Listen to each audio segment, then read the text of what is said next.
Hello friends, ओम श्री गणेशाय नमः। आप सभी का हमारे यूट्यूब चैनल पे हार्दिक स्वागत है।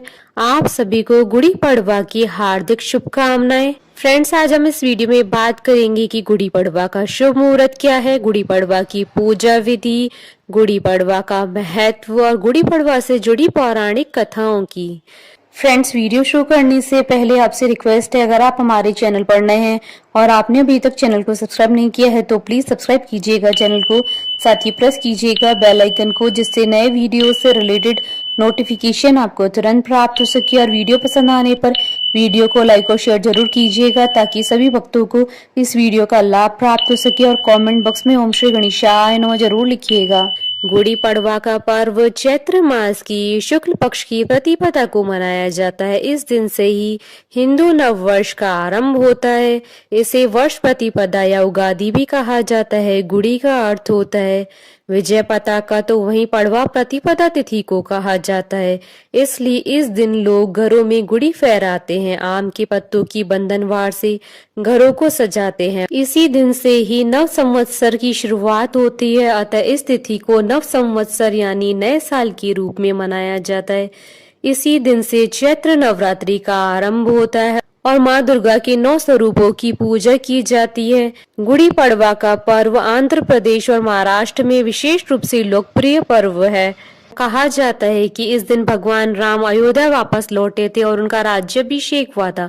महाभारत काल में भी इसी शुभ दिन पर युधिष्ठिर का भी राज्याभिषेक हुआ था। मान्यता है कि इसी दिन से ही सतयुग की शुरुआत हुई थी और ब्रह्मा जी ने इसी दिन ब्रह्मांड का निर्माण किया था और जीवन की शुरुआत की थी। इसी दिन ही भगवान विष्णु ने मत्स्य अवतार लिया था। इस दिन लोग अपने घरों की अच्छी तरह से सफाई करके रंगोली बनाकर बंधनवार लगाते हैं। बंधनवार को बहुत ही शुभ माना जाता है। ऐसे घर में नकारात्मक शक्तियां प्रवेश नहीं करती हैं। महाराष्ट्र में इस त्योहार को पूरे रीति रिवाजों के साथ मनाया जाता है। महाराष्ट्र के लोग इस दिन दरवाजे पर रंगोली बनाते हैं। इसके अलावा रंगोली के साथ ही स्वास्तिक का निशान भी बनाया जाता है। ऐसा माना जाता है कि रंगोली में स्वास्तिक का निशान बनाने से घर में सकारात्मक ऊर्जा का प्रभाव होता है। इस दिन लोग अपने घर के दरवाजों पर आम की पत्तों की तोरण बांधते हैं। इस दिन लोग सुबह उठकर अपने शरीर पर बेसन और तेल का उपटन लगाकर स्नान करते हैं और नए वस्त्र धारण कर भगवान सूर्य की पूजा करते हैं। महाराष्ट्र के लोग इस दिन को नई चीजों, नए आभूषणों, घर खरीदने के लिए बेहद शुभ मानते हैं। गुड़ी पड़वा के दिन बर्तन पर स्वास्तिक का चिन्ह बनाकर रखा जाता है। लोग इस दिन पारंपरिक वेशभूषा धारण करते हैं। माना जाता है कि गुड़ी लगाने से घर में समृद्धि आती है। गुड़ी पड़वा के दिन सूर्य देव की आराधना को महत्व दिया जाता है। सूर्य देव के अलावा इस दिन सुंदरकांड, राम रक्षा स्तोत्र, देवी भगवती के मंत्रों का जाप भी किया जाता है। गुड़ी पड़वा के पर्व पर विशेष प्रकार के व्यंजन भी तैयार किए जाते हैं। पूरन पोली नाम का मीठा व्यंजन इस पर्व की खासियत है। महाराष्ट्र में श्रीखंड भी विशेष रूप से बनाया जाता है। वहीं आंध्रा में पचड़ी को प्रसाद के रूप में बनाकर बांटने का प्रचलन भी गुड़ी पड़वा के पर्व पर है। गुड़ी पड़वा के दिन महाराष्ट्र में सभी लोग अपने घरों में गुड़ी की स्थापना करते हैं। गुड़ी एक बांस का डंडा होता है जिसे हरे या पीले रंग के कपड़े से सजाया जाता है। इस कपड़े को बांस के डंडे पर सबसे ऊपर बांधा जाता है। इसके अलावा माला, इस पर नीम और आम के पत्ते भी बांधे जाते हैं। सबसे ऊपर तांबे या चांदी का लोटा रखा जाता है। गुड़ी को लोग भगवान ब्रह्मा के झंडे के रूप में देखते हैं। इसकी स्थापना कर लोग भगवान विष्णु और ब्रह्मा के मंत्रों का उच्चारण कर उनसे प्रार्थना करते हैं। फ्रेंड्स, अब आइए जानते हैं साल 2025 के गुड़ी पड़वा के शुभ मुहूर्त के बारे में। हिंदू पंचांग के अनुसार साल 2025 में गुड़ी पड़वा का पर्व 30 मार्च 2025 रविवार के दिन है। चैत्र शुक्ल प्रतिपदा तिथि प्रारंभ होगी 29 मार्च 2025 को शाम 4:27 पर और चैत्र शुक्ल प्रतिपदा तिथि का समापन होगा 30 मार्च 2025 को दोपहर 12:49 पर। इस दिन सर्वार्थ सिद्धि योग, वर्धमान योग और आनंद आदि योग का शुभ संयोग भी बन रहा है। आनंद आदि योग और वर्धमान योग का प्रारंभ होगा प्रातः काल से लेकर शाम 4:35 तक और सर्वार्थ सिद्धि योग का प्रारंभ होगा शाम 4:35 से अगले दिन 31 मार्च 2025 को सुबह 6:12 तक। इस दिन से मराठी शक संवत 1947 का प्रारंभ हो जाएगा। फ्रेंड्स, अब आप हमारे चैनल पर ज्वाइन बटन को दबाकर हमारे चैनल के मेंबर भी बन सकते हैं। हम हमारे चैनल के मेंबर्स की कमेंट्स को टॉप प्रायोरिटी पर रखकर उनका रिप्लाई करते हैं। फ्रेंड्स, अब आइए जानते हैं गुड़ी पड़वा की पूजा विधि क्या है। गुड़ी पड़वा या नव संवत्सर के दिन प्रातः काल नित्य कर्म कर तेल का उपटन लगाकर स्नान आदि से शुद्ध एवं पवित्र होकर हाथ में गंध, अक्षत, पुष्प और जल लेकर देश काल के उपचारण के साथ ही पूजन करने से सुख समृद्धि प्राप्त होती है।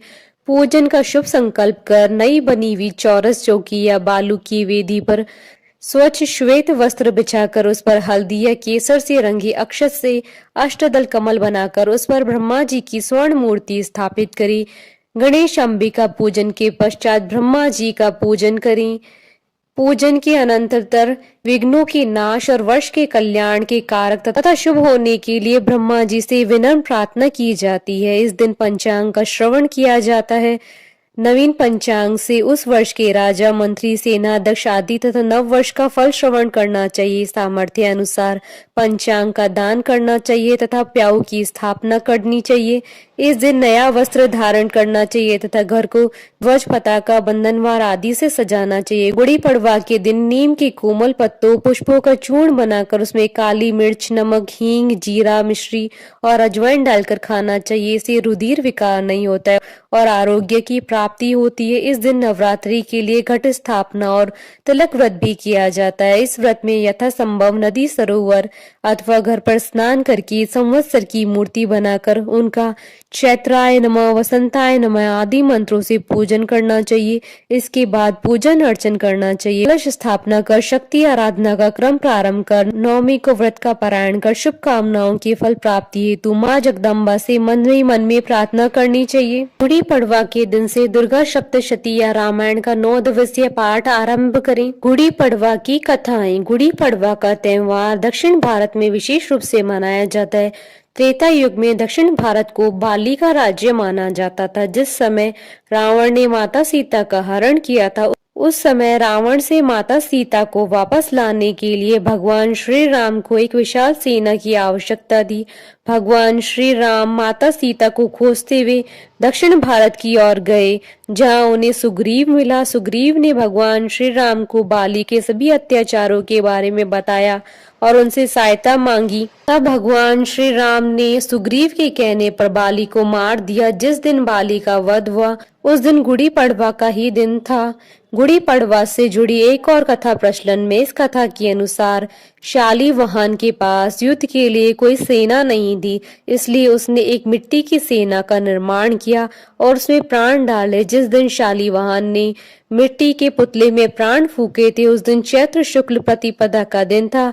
तभी से ही गुड़ी पड़वा के दिन विजय पताका फहराई जाती है। शक का आरंभ भी शालीवान से ही माना जाता है, क्योंकि शालीवान ने अपने दुश्मनों पर विजय प्राप्त की थी। ओम श्री गणेशाय नमः।